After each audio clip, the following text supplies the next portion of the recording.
Hey, how you doing? My name is Pinky Ghelani and you are watching Pinky TV. This is What Women Want, brought to you by SBM Bank. We are filming at Gem Suites in Nairobi, Kenya, and I'm super excited today because my guest has been a regular on our What Women Want panel and she's done great things during the year of 2020. Michelle. Hi, Pinky. Hi, girl. Michelle Arscott Njuguna. Lovely to be here. I'm so excited that you're here and we're having this conversation. It's been a while. We've been trying to have this conversation. We tried to do a Facebook Live. That was just a disaster. Technology again. I know. So our theme for season 3 is Unlearn. And we are often very used to someone else singing our praises. We're very used to being introduced, if you will. So I want you to be an example of unlearn. I want you to completely own who you are and introduce yourself. Brilliant. Well, my name is Michelle Arscott Njuguna. In terms of what I do, I'm known as the International Life Coach. I coach adults and children, and the kids' life coaching really came about from being a primary school teacher many moons ago. And I have a background in educational psychology. And then my work's just evolved as I've moved. Originally I was in Qatar, then I moved here. I've been here for 3 years now. So it's just naturally evolved, and I bring mindfulness into what I do because it really does help. I found it beneficial for myself, and I'm very much a mental wellness advocate. So during this pandemic, I've worked with frontliners, supporting them with their wellness, key workers, teachers, because for me mental wellness is very important, and it's something which I love about you and the stuff that you do. We need to be talking about it, and we need to be supporting people and letting them understand that it's not just about going to the gym, working on your body. We also have to work out and work with our mind. So that's an area that's really sort of evolving with me, and I'm a creative, and from that process, I had my Corona baby, which was my book. Wow. Jake's Joyful Bubbles, which is very much a testimony to how I survived this time. Mm-hmm. So mindfulness, appreciating nature and what we have, and thinking of others. So just constantly evolving. I write, so I've written that book. I've got another book in the pipeline. Amazing. But I also write for magazines and newspapers because I'm a creative and I have all these ideas. I love it. Sorry, are you done? Yes, I'm done. and this and that and the other, but yeah, that's done. No, but go for it, because this is your platform. Sell yourself. It's amazing. And here is a copy of the book. I read it as well. I think it's amazing. You shared it with me. Why is it important to have mindfulness in our lives, or be mindful? I think it's important because particularly before the pandemic, everybody was going at 150 miles an hour. It was all about, doing and looking at what you'd achieved and not really sort of stepping back. And I think the pandemic has given us all time to pause. And that's what mindfulness is. Mindfulness is being in the moment. It's being appreciative. We've all been in this situation of lockdown and various degrees now as well. And the thing is, what keeps us going?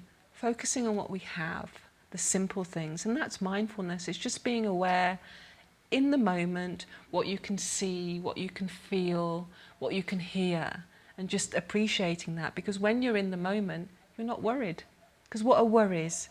About something we said in the past, about the future. So just pausing, we need to pause, and in pausing, it's great because then when we come back to life, it's not so bad. So yeah, I completely agree with you, but there are a lot of people who might be saying, no, that I can't do that, or I can't afford to pause.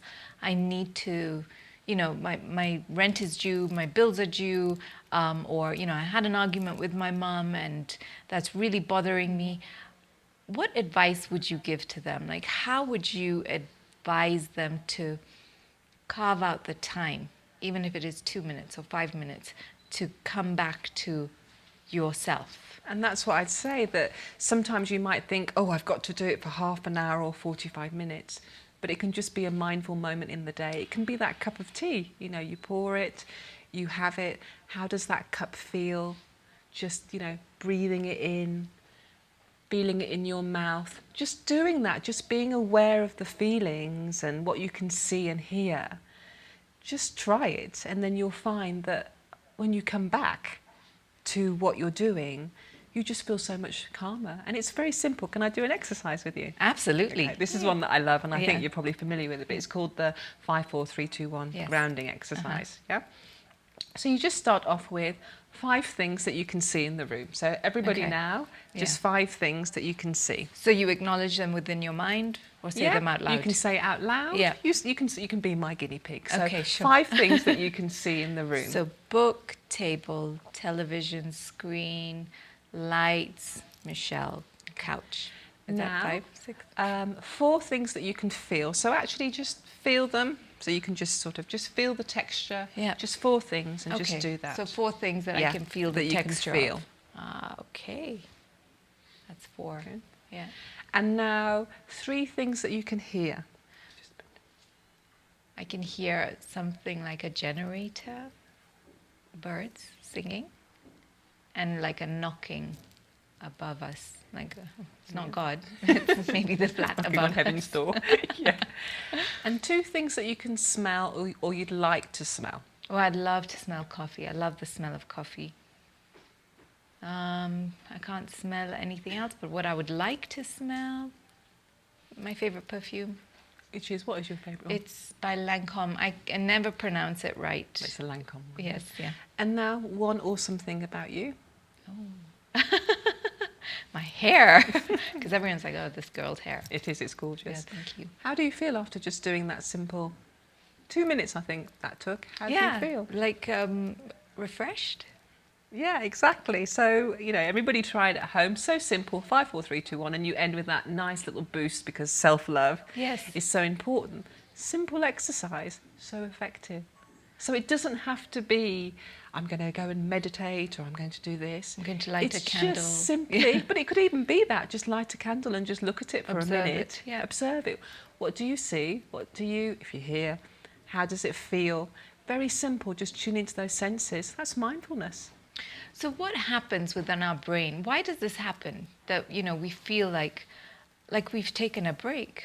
What exactly is the process within our minds? Because here we are, maybe struggling, maybe going through our own challenges, maybe even grieving. I think we've spoken about this as well.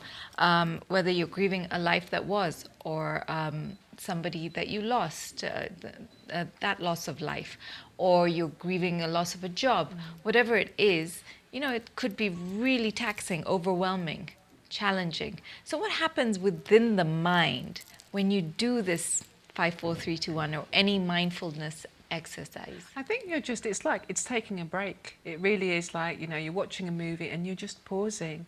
So we're constantly, think of the analogy, we're juggling all these balls and we're dropping them and we're, where's that ball gone and all these things. So just doing something simple like that, you're just simply being. You're just seeing, what am I seeing? What am I hearing? So you're giving your mind that break. And then if you develop mindfulness and you do things like meditation, which is a skill that you have to build up. So it is difficult. So even when I was doing my training, we had to do 5 minutes a day. And 5 minutes a day, it's hard. Yes. Especially if you're used to, like we're used to going with those sort of people. But it's a muscle. But just that pausing and training, you're just getting off that hamster wheel of life. Wow. There is a saying which I had in my head when you were talking, but you just it's about the mindfulness, why we need to be able to be aware of self. I had it on the top of my head, but I've completely forgotten. It'll come to you later. Yes. But I wanted, maybe we can just talk a little bit about mindfulness for children and why you wrote this book. It is a children's book. You read it with your kids. Yeah. Are they excited? Were your kids super excited when they saw this? Well, I have to laugh. So my children, we were talking earlier, so mine, one of them is a teenager, yes. Max, he's mine 9. Too, yes. So, they're all into these sort of fast-paced things, you know how they are. Yeah. So I did a little VVIP launch and it went really well. Yes. And then Max said, look, Mom, I have to just say something, but it was a little bit boring. You need a little bit more adventure in it and whatever. Wow, yeah. But the thing is, it's aimed for 2 to 6-year-olds. Oh, so he was like, oh, this yeah, is it was just a little bit, snoring. he wanted some adventure, Yeah. some Minecraft or something. That made me laugh. Yeah. Why is it important for us to teach our children about mindfulness? I mean, someone actually said to me, why do we actually have to teach children mindfulness? Aren't they already mindful? Because are children not in the present moment? Absolutely, right? Which was a very interesting thing to Yes. say. I have to say, so my background is I'm a teacher, but I think often that our educational systems are sort of, we can be very tied up with exams and results and this and that. And one of the top TEDx talks was how schools can kill creativity. Wow. Because if you think about it, it's very prescriptive, isn't it? There's rigid. goals to be met Yes, and all this, so there's not a lot of just go and draw something. Mm-hmm. It's kind of like you need to draw it in this style and whatever. So I think modern life, the way that we bring up our children, if we don't bring them up mindfully, we're killing that being in the moment, because we're over planning ballet class and piano and those things, of course, they have their place. But when do we actually give children that time to be mindful? If we're over scheduling everything and they've got homework, when are they actually having that time? So they have it, but because we're so busy, it's important that we are mindful to give them that time so that they do remember to connect. So we go for those walks, Right. and we do a mindful walk. What are the things? Put your listening ears on. Yeah. What are the things you can hear? How does that leaf feel? So it's reminding them, because we're so busy, we're forgetting that aspect of their life, which is important, because they need to be in the moment as well. Because being in the moment, that's actually when you can be your happiest, when you're just, going with your feelings and just appreciating what's around you. And then that helps you to appreciate the big things, but you need to start with the small things first. Yeah. There is this thing with the children today where, and I've read a few articles, where it's important that we allow our children to get bored. Oh, yes. And my children say to me, but I'm bored. And I'm like, whoa, well, deal with it, figure it out. When I was your age. Yeah. When I was your age. Yeah. But is that also a way that we can teach them to be mindful? Or do we have to be purposeful in telling them, how does that feel? What does that look like? Is that something that we need to bring into our everyday conversations with our children? Or can we allow them just to be bored and be on their own? Because, we are busy as well. Yeah, I think it's a mixture, but I think we do need to teach them the skill. Okay. Teach them the skill with children, from 2 years old. We do meditations, very, very simple, and they just have to be still for a little bit. But you're building it up. Because what mindfulness ultimately comes down to is pausing. And if we can pause, imagine what the world would be like. Political leaders, people, pausing before they react. So with children, they have big emotions, their brain's still developing, teens are still having, the frontal lobe still developing. So an important skill to teach them is the pausing. And that's what mindfulness is giving them. So yes, let them be bored and they can be mindful naturally, but we also have to sort of constructively have that time with them, because then they build it up, so then it becomes a natural part of what they do. So you're leaning them towards that pausing. What do I do now? I feel angry. Pause. I'm going to breathe. And then I'll decide what I act. Okay. So I think it's always a mixture, Yes. natural, and then the sort of little push to train them in a way. You're training their brains and you're training them to be still. Yeah, I think that's really important, because today, there are a lot of us who are learning to be still, and we're much, much older, and we find it difficult. Yeah. We've got ants in our pants. And like, this is hard. I don't want to meditate for so long. Yeah. But like you said, if you teach them from a young age, it becomes a part of their lifestyle, and then later on, it's a skill that they can tap into. It's something that they can always tap into. Yeah. So I love that. And it's also about, we need to understand our emotions, so that is part of mindfulness as well. So what am I feeling? Yes. Where is that in my body? What colour is it? Because if we can name our emotions, that also helps with how we proceed when we've had that emotion. And that's part of emotional intelligence, but it also brings in that mindfulness as well. So all very important skills to teach our children.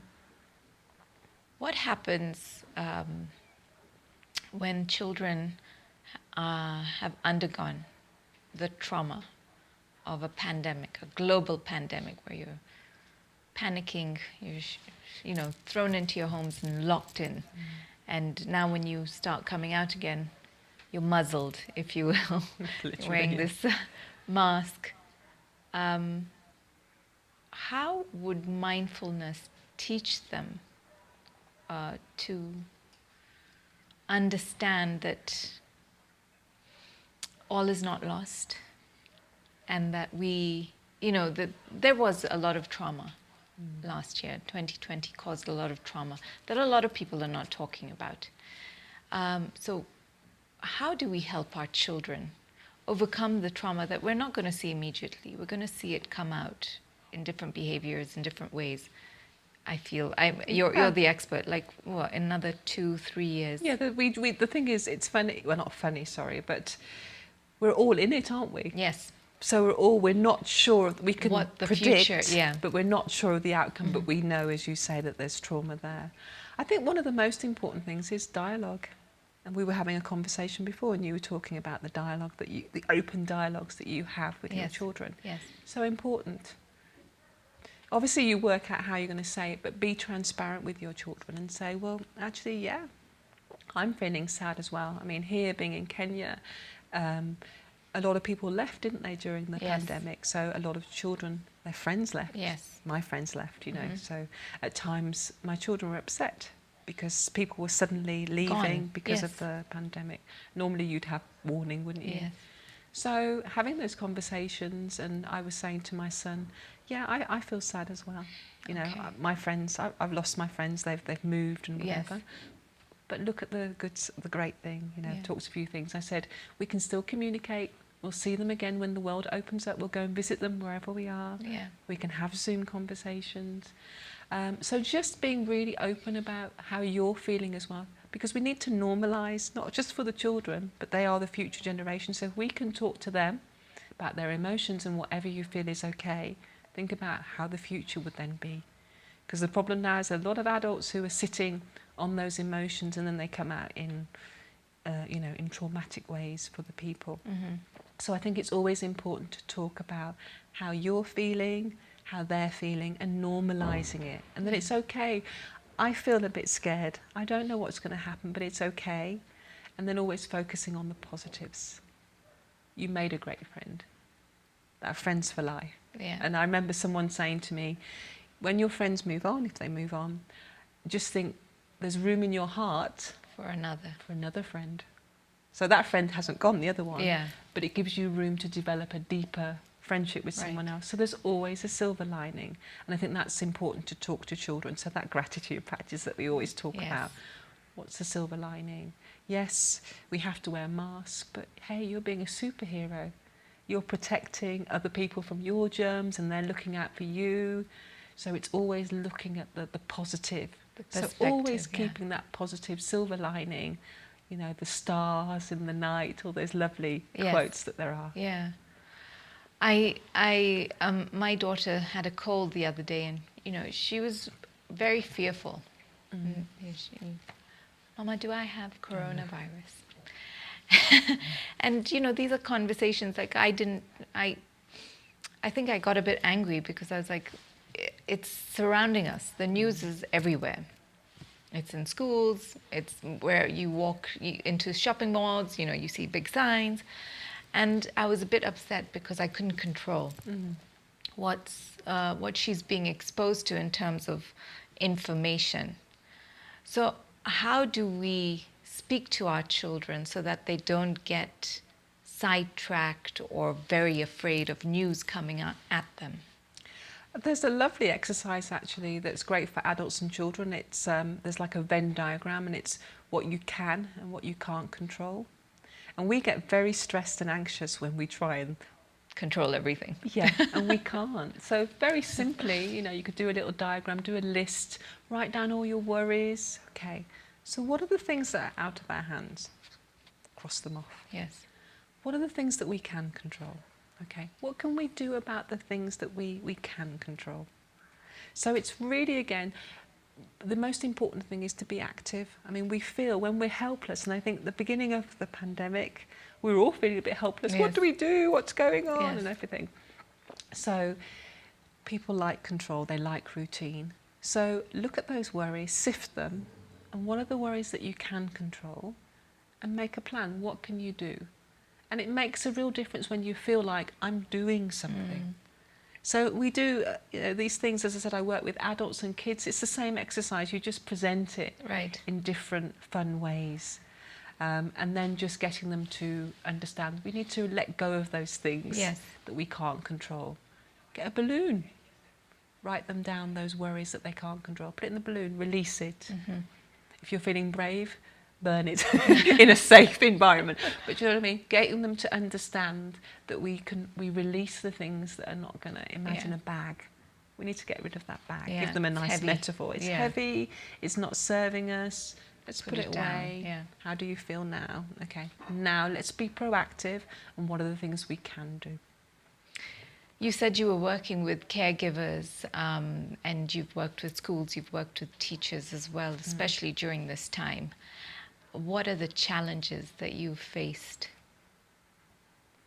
So in terms of, well, I think to begin with, the challenges that I faced just on a technical level, I think we had a session, didn't we? The beginning of COVID, everything went online. Everything was so online. there was the technical, Getting but I think stuck on now screen. we've all sort of gone through that. Yes. But in terms of the people that I worked with, I mean, teachers, we really do have to applaud them. I know. I mean, I think we take them for granted. We really do. I mean, literally, I think it was Friday the 12th, I know, because it was my son's birthday on the 13th, so case 0. By Monday, the teachers were online, teaching. Yeah. They themselves, because I got to see the sort of the backstory, having to support their own kids, maybe not having any help. Some were in different time zones. They had such a lot, and I have to just say, wow, they showed up. Yes. They were there for our children, so I think we really do need to applaud teachers. Yes. So just also understand as parents, we worry about our children, we want the best, but I think we also need to have empathy and just also try and look at things from other people's perspectives. Right. So I was very aware of that from teachers' perspectives, and then doctors, nurses, working with them, you know, wow. That's all I can say. Absolutely. Those guys, they are absolute heroes. Totally on the front line. So, again, just being aware and just showing our gratitude and being patient. You know, maybe you were that person in hospital, maybe you had to see a doctor, but also understanding that yes, that's your doctor, your nurse, but they're also a person. Yeah. They've also got a story. And being kind. I mean, everything comes down to being kind, doesn't it? We never know other people's stories, so always give them the benefit of the doubt. If they snap or whatever, they could just be having a bad day. We don't know what's going on, especially at this time. And do you think that we are going to see a lot of empathy from people, the human race now? We're in very interesting times. As you said, 2020 was very interesting. It was a big time of change. And yes, I'm hopeful. You know, we start with our children. Yes. And I know, like the circle of friends I'm in, the people that I meet, I know that they're very much aware, because it's about awareness, and very much trying to teach their children kindness. And I know teachers are trying to do it. And mindfulness, part of it, I mean, the book is about, it stems from the loving kindness meditation, Yes. which is about thinking about, you know, all the things that you love about yourself, and then that love and those thoughts, sending it to other people. So, you know, mindfulness is taking off. Yeah. There is definitely a movement, and as part of that, kindness is very much a part of it. So I'm hopeful for the future generation, and for people like you, and who you see people, and those are the people we need to focus on. Right. The role models who are Yes. being kind. Those are the ones who we need to celebrate for our children. So we need to be mindful of who their role models are. And also being conscious about the kindness and sort of, the security guard, Yes. being thankful, that Yes. waitress, Yes.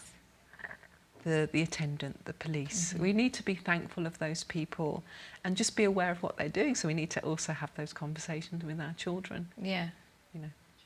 That's really powerful, Michelle, because I think, what you said there is there's so much awareness we need to bring within ourselves in order to move forward. Yes. So that going ahead, the world is a kinder place. And, the little things, like you're saying, it's the security guards or the police. People we just sometimes maybe take for granted. Exactly. Or they're just there and they, people are just doing a job, and we have to be empathetic. Again, going back to that word, to them. There's a lot of anger as well, I feel. Yes. There is a lot of anger, and people do tend to take out their anger On those people. on those people. Yeah. Yeah. So that's really interesting that we need to be aware of that. And I like how you said looking for good role models for our children, because that's also important. Yes. Who are we exposing them to, and who are we allowing them to be like? Yeah. Yeah. So that's very important. And you talked about that anger. So yes, it's about kindness to others. But again, it comes back to that theme, that theme that keeps coming back. Yes. Kindness to self. Start being kind with yourself. Because if you're not being kind to yourself and you're not loving yourself, then it's going to be very hard on an empty cup to show anybody empathy. Absolutely. So it comes back to appreciating yourself. That's why I like that 5, 4, 3, 2, 1, because it ends on something awesome about you. Yes. So people are still uncomfortable with that self-love. Yeah. But it's so important, because if you can love yourself, then your cup is full, and then you can really give. Because it's very, very hard to give when you don't love yourself, and to be kind to others. So in your line of work, what do you think we need to unlearn? Oh, I love that. So I think in terms of unlearning, I was actually thinking about this yesterday, because I know it was the theme. And there's so many things. But actually, I know you've done a show about being 40, people in their 40s, so things that you need to learn. So we're both there in that prime time. Yeah. So I think one thing to really think about is not to be worried about what other people think about you. Yeah. Because I was thinking, 40s, how have I evolved and changed? And now I'm less worried about what other people think about what I do, because I know that I'm doing it from a good space. From my purpose, my values. I'm on my path. So I think unlearning being worried about what other people think about you. I like that. Where do we get your book? So my book is available on my website, is michellearscottbooks.com. Okay. So you can order through that platform. It's a great gift as well, I think. Well, there's Jake dolls being made. Ah, merch. You're doing some Jake dolls? as my son says. Yeah. Because a friend who read it to her daughter, it's really resonated with her. And now they say, what would Jake do? Oh, I like it. And it was really, So she's it's like 5. Elf on the Shelf. Yeah. So Jake's coming, the doll. So yes. What would Jake But do? it's bringing it alive. Yeah. Having that character. So it just makes it more real. So you said this is your Corona baby. My Corona baby, yes. We've seen a lot of these, and it's an amazing thing, because some people who didn't think that they could do it, they were pushed out of their comfort zones and they did it. So what advice would you have to anybody watching about, they have this dream, they want to fulfill something, and they're waiting for that right moment? What would you tell them? I'd say just do it, because you can wait and wait and wait, and the opportunity's gone. So if you have a dream, I'm just thinking of I saw this, it was like a picture of a phone. So you're like on your iPhone, so you've got like the accept or whatever, and it said your dreams are calling. Yeah. Do you accept or do you decline that call? So accept it, do it. Yeah. Get a team on board, get an accountability partner, tell people, because if you tell people, you can have that dream inside you and it's just there. But if you tell people and you say it out loud, there's part of us that then wants to do it. So set a goal. This is my life coaching hat now. Set a goal and work out how you can do it and get other people on board. But you can do it, and just visualise as well, very importantly, how you will feel when you've done it. And then work back from that point. I like that, the feeling, attach a feeling to it. Yeah, the feeling, and just really experience it so it's real, and then work back from that. Because your subconscious mind doesn't know if it's real or not. Mm-hmm. So start by really believing it and seeing it, and then work back from that on the how. So you're also available as a life coach? Yes, yeah. So I'm also available as an adult and kids life coach, yes. and then I also do workshops for women to empower them and for them to connect. And how do we find you? So I'm on Facebook. So Facebook and Instagram, the International Life Coach, and also on Facebook as the International Kids Life Coach. I love it. Michelle, it's always a pleasure. I know this is not going to be the last time that you are sitting across from me and we're having a conversation. I thank you so much for your time. I want to say that you're an amazing person, and I'm very blessed Thank you. to know you. And I think, yeah, the universe worked really well when, you know, you came into my life. Thank you very much. And it goes right back at you as well. Thank you, Michelle. Remember, you can win a Safaricom phone. All you have to do is click the link below and you'll get those details. Michelle and I would love to hear from you. So let us know what you think of this episode. Comment below. Let us know what you think of 54321 if you tried it. And thank you again, Michelle. Thanks for being here. Get Michelle's book. It is called Jake's Joyful Bubbles. Thank you so much for watching, and I remind you to be brave. Learn to unlearn. Bye.